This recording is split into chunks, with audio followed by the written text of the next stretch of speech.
powered by Only Watches. সহ নিবেদক Jack অলিভল, Eastern India's largest selling Ayurvedic herbal body oil.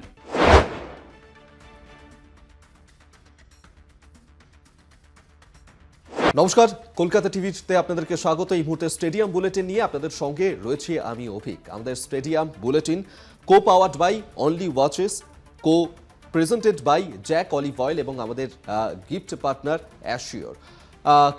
গতকালের যে match Bharat Pak যে মহারণ, প্রত্যেকেরই মনে হয়েছিল যে একটা হাড্ডাহাড্ডি লড়াই হবে এবং সেই হাড্ডাহাড্ডি লড়াই আমরা দেখেছি। তবে পাকিস্তান যেভাবে সেখানে বিধ্বস্ত হয়েছে, পরাজিত হয়েছে ভারতের কাছে এবং লজ্জার হার বলা যেতে পারে পাকিস্তানের কাছে, যার কারণে মহসিন নকভি তিনি খেলা শেষ হওয়ার আগেই মাঠ ছেড়ে চলে গিয়েছেন এবং ভারতীয় শিবির তাদের এই জয়ের পর যথাযথ উচ্ছ্বসিত হয়ে পড়েছে ক্রিকেটের ভক্তরা, ইন্ডিয়া ক্রিকেট টিমের ভক্তরা তারা। আর আমরা এই সমস্ত বিষয় নিয়ে এই মুহূর্তে কথা বলবো। এই মুহূর্তে আমাদের সঙ্গে রয়েছেন আমাদের assistant sports editor Joyjyoti Ghosh. Joydar কাছে প্রথমেই একটা বিষয় যেটা জানতে চাইবো যে জয়দা, যে বিষয়টা আমরা দেখলাম যে ভারত এবং পাকিস্তানের যে বিতর্কিত ম্যাচ, সমস্ত বিতর্ক সরিয়ে অবশেষে সেই ম্যাচ হলো এবং সেখানেই লজ্জার হার হারতে হলো পাকিস্তানকে হারানোর পর ভারতের ক্রিকেট টিমের তাদের ড্রেসিং রুমে সেখানে কি ছবি ধরা পড়ছে? দেখো অভিক, বড় ম্যাচ জেতার পর একটা অবশ্যই তৃপ্তি থাকে যে কোনো দলেরই হোক না, কারণ ভারতও তার ব্যতিক্রম নয়। পাকিস্তান ম্যাচ একটা হাই ভোল্টেজ ম্যাচ, যদিও এই পাকিস্তান আগের পাকিস্তান নয়, কিন্তু তা সত্ত্বেও এই ম্যাচের দিকে প্রত্যেকের কিন্তু নজর ছিল। এবং অনেক সময় কি হয়, বড় ম্যাচে সহজ ভুল করে ফেলে অনেক বিখ্যাত ক্রিকেটাররা। সব থেকে বড় ব্যাপার হচ্ছে যে গতকাল যখন পাকিস্তান প্রথমেই অভিষেক শর্মাকে আউট করলেন, তারপরে নার্ভটাকে একদম ঠিক রেখে ব্যাটিং করে গেলেন ঈশান কিষান। আর তারপরে পরবর্তীতে আমরা দেখেছি শিবম দুবে হোক, সূর্যকুমার যাদব হোক, তারা কন্ট্রিবিউট করেছেন। তো এটা অনেক বড় ব্যাপার এবং বড় ম্যাচে জেতাটা অবশ্যই একটা স্যাটিসফ্যাকশন যে কোনো টিমের ক্ষেত্রে। ভারতীয় দলের ক্ষেত্রেও তাই হয়েছে এবং এই মুহূর্তে যথেষ্ট কিন্তু রিল্যাক্সড রয়েছে ভারতীয় দল। ইতিমধ্যে তুমি জানো সুপার 8-এ পৌঁছে গিয়েছে এবং ভারতীয় দলের ড্রেসিং রুমেও যদি উকি মারি তাহলেও কিন্তু ওই একই চিত্র ধরা পড়ছে।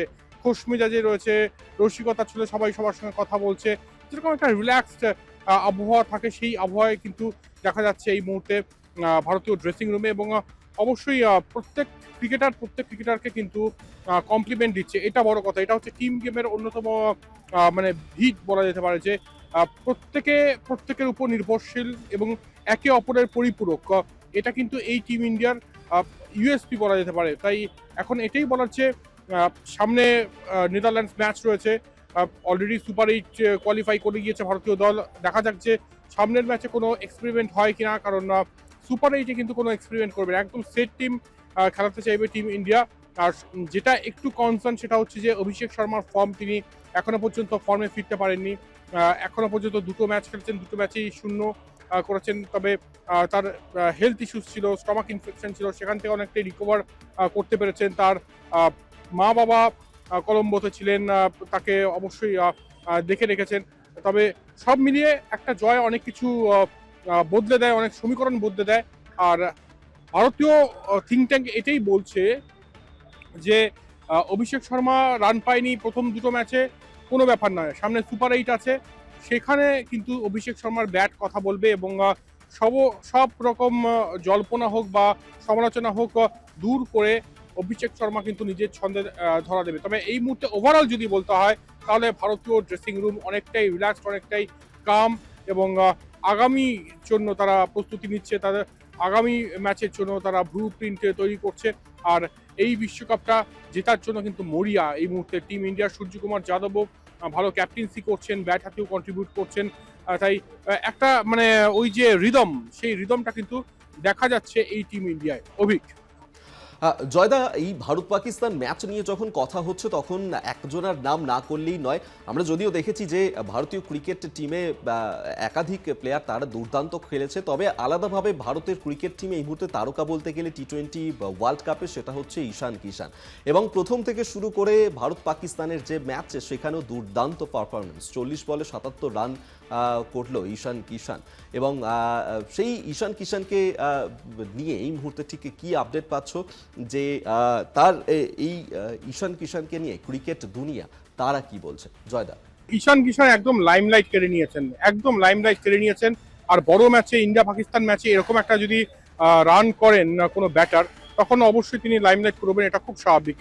কালকে ওই যে 40 বলে 77 রানের ইনিংসটাই কিন্তু ম্যাচের ভাগ্য নির্ধারণ করে দেয় বলা যায়। এবং তারপরে প্রশংসা স্তুতি শোনা যায় বিভিন্ন কিংবদন্তি ক্রিকেটারদের কাছ থেকে, সেটা সুনীল গাভাস্কর হোক, সেটা রবি শাস্ত্রী হোক, সেটা নবজোৎ সিং সিধু হোক। নবজোৎ সিং সিধু যেমনটা বলেন যে যখন ঈশান কিষান ব্যাটিং করছিলেন তখন মনে হচ্ছিল একদম ডিফারেন্ট উইকেটে খেলা হচ্ছে, একদম ইজি করে নিয়ে এসেছিল তিনি একদম তার গেমটা। এবং অসাধারণ কিছু শটস আমরা দেখি, ইনসাইড আউট শট হোক, অন সাইডে স্ম্যাশ হোক, পুল হোক, হুক হোক, কখনো আবার রিভার্স কুপ হোক, সব শটের সমাহার দেখা গিয়েছে এই ঈশান কিষানের ব্যাট থেকে। আমি একটা কথা বলতে চাইবো, অবশ্যই দিল্লিতে থাকাকালীন ঈশান কিষানের সঙ্গে আমার কথা হয় এবং বেশ কিছুটা সময় কাটানোর সৌভাগ্য হয়।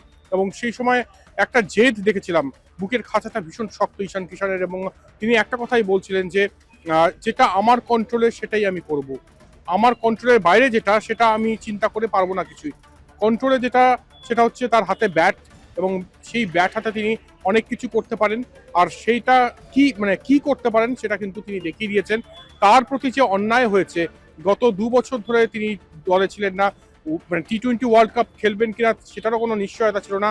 হঠাৎ করেই সবকিছু যেন বদলে গেল। তিনি ডোমেস্টিক সার্কিটে যথেষ্ট ভালো ব্যাটিং করলেন, তার টিম ঝাড়খণ্ডকে জেতালেন, এবং তারপর ভারতীয় দলে এন্ট্রি তার, নিউজিল্যান্ডের বিরুদ্ধে অসাধারণ পারফরমেন্স, রায়পুরে দেখো তুমি অভিজ্ঞ 32 বলে 76, তিরুবনন্তপুরমে 100 রান, T20 ওয়ার্ল্ড কাপের প্রস্তুতি ম্যাচে একটা ঝোড়ো অর্ধ 100 রান, তারপর মানে ধারাবাহিকভাবে নামিবিয়ার বিরুদ্ধে দিল্লিতে একটা দুর্দান্ত 24 বলে 61 রান, গতকালের ম্যাচে পাকিস্তান হাই ভোল্টেজ ম্যাচে 40 বলে 77 রান। মানে মনে হচ্ছে যেন একটা লয়ে রয়েছেন, এখনো কিন্তু একটা রাগ রয়েছে, একটা ক্ষোভ রয়েছে ঈশান কিষানের মধ্যে। সেটা হচ্ছে সেন্ট্রাল কন্ট্রাক্টে তাকে নেওয়া হয়নি। আর এই রাগটা বোধহয় ভারতীয় দলের জন্য ভালো, কারণ তার যে সেরা ছন্দটা তিনি কিন্তু মেলে ধরছেন এই মুহূর্তে। এবং আশা করব যে এই ছন্দটা 8ই মার্চ পর্যন্ত থাকবে, এবং বাকি সব ক্রিকেট এক্সপার্ট প্রত্যেকে কিন্তু মন্ত্রমুগ্ধের মতো দেখছেন তার ব্যাটিং, অবাক হয়ে দেখছেন যে কি করছেন ঈশান কিষান, একদম ছাড়খাড় করে দিচ্ছেন। সুনীল গাভাস্কর থেকে শুরু করে রবি শাস্ত্রী যেমন বলেছেন যে এটা যেন একটা স্ল্যাপ ছিল পাকিস্তানের গালে। তাই মানে যেভাবে ব্যাটিং করছেন জাস্ট অসাধারণ, শুধুমাত্র দেখতে হয় তার ব্যাটিং শৈলীটা দেখাটাই যেন একটা আনন্দ।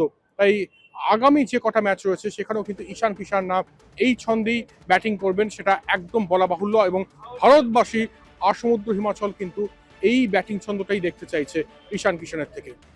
স্টেডিয়াম বুলেটিনে এখন সময় হয়েছে একটা ছোট্ট বিরতি নেওয়ার। বিরতির পর আবারও ফিরছি, কোথাও যাবেন না। স্টেডিয়াম বুলেটিন নিয়ে ফিরে এলাম বিরতির পর। ভারত পাকিস্তানের ম্যাচ নিয়ে তো আমরা কথা বলছি এই স্টেডিয়াম বুলেটিনে, এবং আমাদের সঙ্গে এই মুহূর্তে রয়েছেন আমাদের assistant sports editor Joyjyoti Ghosh. Joydar তো আমাদের প্রশ্নের উত্তর দিচ্ছেই, আর যে বিষয়টা এই মুহূর্তে জয়দার কাছে আরও একটা প্রশ্ন নিয়ে যাব যে জয়দা, এই যে ভারত পাকিস্তানের ম্যাচ, এবং সেই ম্যাচে আমরা যেমনটা বলছিলাম যে একাধিক প্লেয়ারকে তো দেখতে পেলাম, এবং সেক্ষেত্রে ইম্প্যাক্ট প্লেয়ারের পুরস্কার ঠিক কার কাছে গেল, এই ইম্প্যাক্ট প্লেয়ার কাকে ঠিক বলা যায় জয়দা? দেখো, ভারত পাকিস্তান ম্যাচ জেতার পর একটা খুশির আবহ অবশ্যই ভারতীয় ড্রেসিং রুমে, এবং প্রত্যেক ম্যাচের পরে কিন্তু ইম্প্যাক্ট প্লেয়ারের একটা পুরস্কার দেওয়া হয় ড্রেসিং রুমে। গত নামিবিয়া ম্যাচে আমরা দেখেছি যে এই ইম্প্যাক্ট প্লেয়ার হয়েছিলেন ঈশান কিষান। গতকালের ম্যাচে ইম্প্যাক্ট প্লেয়ার হয়েছেন শিবম দুবে। ভালো ক্রিকেটার, ইউটিলিটি ক্রিকেটার, একটা ব্যাট হাতে কন্ট্রিবিউট করেন গত ম্যাচে, এবং ভালো ফিল্ডিং করেন, তাই তাকে এই ইম্প্যাক্ট প্লেয়ারের পুরস্কার দেওয়া হয়েছে। এবং এটা অ্যাকচুয়ালি কিছুই না, এই সিস্টেমটা শুরু হয়েছে গৌতম গম্ভীরের তত্ত্বাবধানে, যাতে প্রত্যেক ক্রিকেটারকে এনকারেজ করা যায়, তাদেরকে উৎসাহ দেওয়া যায়, এবং সেই জন্য এই ইম্প্যাক্ট প্লেয়ারের পুরস্কারটা শুরু হয়েছে। আর গতকালের ইম্প্যাক্ট প্লেয়ার শিবম দুবে ভালো ব্যাটিং করছিলেন, তবে শিবম দুবের সেই ব্যাটিংটা আরো বেশি করে প্রয়োজন আগামী ম্যাচগুলিতে। আশা করব যে আরো ধ্বংসাত্মক রূপে ধরা দেবেন এই শিবম দুবে। একদমই জয়দা, তুমি যেমনটা বলছিলে, তবে এই মুহূর্তে আরও একটা ম্যাচ নিয়ে আমাদের কথা বলতেই হচ্ছে, যেটা হচ্ছে ইটালি এবং ইংল্যান্ডের মধ্যে যে ম্যাচ। এবং সেখানে আমরা দেখেছিলাম যে ইটালি তারা প্রথমে যে ম্যাচটা শুরু করেছিল খুব একটা ভালোভাবে তাদের পারফরমেন্স ছিল না, কিন্তু পরবর্তী নেপালের সঙ্গে যে ম্যাচটা ছিল সেখানে কিন্তু তারা জয় পেয়েছিল। অন্যদিকে ইংল্যান্ড প্রথম থেকে একটু নড়বড়ে ছিল, কিন্তু এই যে ইংল্যান্ড এবং ইটালির ম্যাচ, সেই ম্যাচটা নিয়ে ঠিক কি আপডেট রয়েছে জয়দা তোমার কাছে? জয়দা, দেখো অভিক, এই মুহূর্তে ইডেন গার্ডেন্সই রয়েছি। আজকে ইংল্যান্ড বনাম ইটালির ম্যাচ ছিল, আর এই ইটালিকে কিন্তু অবশ্যই ক্রেডিট দিতে হবে যেভাবে তারা লড়াই করেছেন এবং অসাধারণ পারফরমেন্স কিন্তু দিয়েছেন। হয়তো ইটালির ক্রিকেটাররা জিততে পারেননি, কিন্তু তা সত্ত্বেও তাদের এই লড়াইটা, তাদের এই চেষ্টাটা অবশ্যই থাকবে এবং ইডেন গার্ডেন্স তাড়িয়ে উপভোগ করেছে।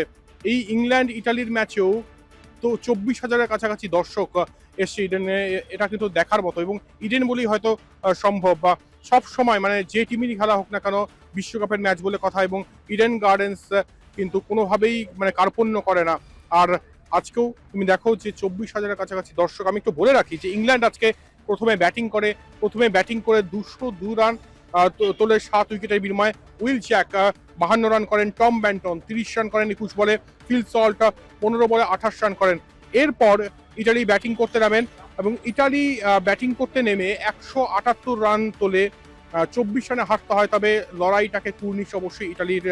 আর বেঞ্জামিন ম্যানেন্তি 25 বলে 60 রান করেন, অনবদ্য একটা ইনিংস খেললেন। ইডেন গার্ডেন্স ক্রিকেটের নন্দন, কারণ আজকে মাতিয়ে দিয়ে গিয়েছেন বলা যেতে পারে এই ইটালির ব্যাটার। আরো একবার বলছি, বেঞ্জামিন ম্যানেন্তি 25 বলে 60 রান, এবং একই সঙ্গে গ্র্যান্ড স্টেওয়ার্ট 23 বলে 45 রান, আর জাস্টিন মস্কার 34 বলে 43 রান। এটা হচ্ছে ইটালির লড়াই। এই লড়াই অবশ্যই মনে রাখবে, যেভাবে খেলেছে এই বিশ্বকাপে ইটালি, তাদেরকে কুর্নিশ এবং ইডেন গার্ডেন্স তাড়িয়ে উপভোগ করেছে ইটালির লড়াই। এবং ইংল্যান্ড জিতেছে, কিন্তু হৃদয়ে বোধহয় জিতেছে আজকে ইটালি। একদমই জয়দা, আমাদের জানাচ্ছিল যে ইংল্যান্ড এবং ইটালির মধ্যে যে ম্যাচ, তার যে আপডেট। আমরা অবশ্যই আরও একাধিক প্রশ্ন রয়েছে এই খেলা নিয়ে, আমরা আবারও জয়দা তোমার কাছে ফিরবো, আমাদের সঙ্গে থাকো। তবে স্টেডিয়াম বুলেটিনে এখন সময় হয়েছে আরও একটা বিরতি নেওয়ার, বিরতির পর ফিরছি, সঙ্গে থাকো। স্টেডিয়াম বুলেটিন নিয়ে ফিরে এলাম বিরতির পর, আর এই মুহূর্তে রঞ্জি ট্রফির দিকেও নজর রাখা যাক, কারণ কল্যাণীতে সেখানে রঞ্জি ট্রফির সেমিফাইনালে পৌঁছে গিয়েছে বাংলা, এবং সেখানে প্রথম দিনের ম্যাচে একটু নড়বড়ে দেখা গিয়েছিল বাংলাকে। সেক্ষেত্রে দ্বিতীয় দিনে জম্মু কাশ্মীরের মুখোমুখি হয়ে দ্বিতীয় দিনের শেষে বাংলার অবস্থানটা ঠিক কোন জায়গায়, আমরা এ নিয়েই জানবো। জয়জ্যোতি ঘোষ এই মুহূর্তে আমাদের সঙ্গে রয়েছেন, আমাদের অ্যাসিস্ট্যান্ট স্পোর্টস এডিটর। জয়দা, যেমনটা বলছিলাম যে জম্মু কাশ্মীরের সঙ্গে এই যে রঞ্জি ট্রফির দ্বিতীয় দিনের শেষে বাংলার অবস্থানটা এই মুহূর্তে ঠিক কোন জায়গায় দাঁড়িয়ে? জয়দা, দেখো রঞ্জি ট্রফি সেমিফাইনাল কিন্তু একদম জমজমাটা। বলে রাখি যে বাংলা 328 করে এবং তার জবাবে লড়ছে এই মুহূর্তে জম্মু কাশ্মীর 5 উইকেটে 198। আজকে খেলা শেষ হওয়া পর্যন্ত খবর, আর কি হয় সেটা পরের বিষয়। তবে আজকে বলবো যে দোগরা জম্মু কাশ্মীরের ব্যাটার 58 রান করেন, এবং আব্দুল সামাদ দুর্ধর্ষ ব্যাটিং করেন, 85 বলে 82 রান করেন। এবং এই মুহূর্তে মুস্তাক 26 রানে অপরাজিত রয়েছেন। বাংলার বোলারদের মধ্যে মোহাম্মদ শামি 3টি উইকেট নিয়েছেন, মুকেশ কুমার 2টি উইকেট নিয়েছেন, আকাশদীপ উইকেট পাননি। এই 3জন বোলারের উপরেই কিন্তু নজর থাকবে আগামীকাল। 130 রানে এখনো বাংলা এগিয়ে রয়েছে, এবং এর মধ্যেই কিন্তু জম্মু কাশ্মীরকে আউট করতে হবে যদি সেমিফাইনাল থেকে ফাইনালে যাওয়ার স্বপ্নটা জিইয়ে রাখতে হয়। কারণ ম্যাচ মানে পুরো পরিণতি পায় কিনা সেটা পরের বিষয়। তবে ফার্স্ট ইনিংসে এগিয়ে থাকলে সেটা অ্যাডভান্টেজ অবশ্যই বাংলা পাবে। আর একজনের কথা বলতে হবে, সুদীপ ঘরামি। কি খেলছে এই ছেলেটা! এর আগের ম্যাচে 299, এই ম্যাচে 146, মাতিয়ে দিয়ে যাচ্ছেন যেন সুদীপ ঘরামি। এবং আমরা অবশ্যই আশাবাদী যে এই ক্রিকেটার একদিন অবশ্যই ভারতের জার্সিতে খেলবেন। তবে এই মুহূর্তে লক্ষ্য হচ্ছে বাংলাকে ফাইনালে তোলা, এবং সেটার জন্য যা করতে হবে সেটা বোলারদের করতে হবে। শামি, আকাশদীপ, মুকেশ কুমারকে করতে হবে। আর অন্যদিকে জম্মু কাশ্মীর দুর্দান্ত লড়াই করছে, এবং সামাদের ইনিংসটা ইন্সপিরেশন। আজকে পরবর্তীতে যেসব ব্যাটাররা থাকবেন তারাও কিন্তু চাইবেন, তাদের গেম প্ল্যান থাকবে যে এই 130টা টপকে যাওয়া। আর তাই প্রথম ঘন্টা আগামীকাল অত্যন্ত গুরুত্বপূর্ণ হতে চলেছে বাংলার বোলারদের জন্য, এবং একই সঙ্গে জম্মু কাশ্মীর ব্যাটারদের জন্য। অভিক, একদমই জয়দা, আপাতত আমরা কথা বলছিলাম একাধিক বিষয় নিয়ে। তবে আজকের মতন আমাদের সময় এখানেই শেষ হচ্ছে। আর জয়দাকে আপাতত ধন্যবাদ জানাবো।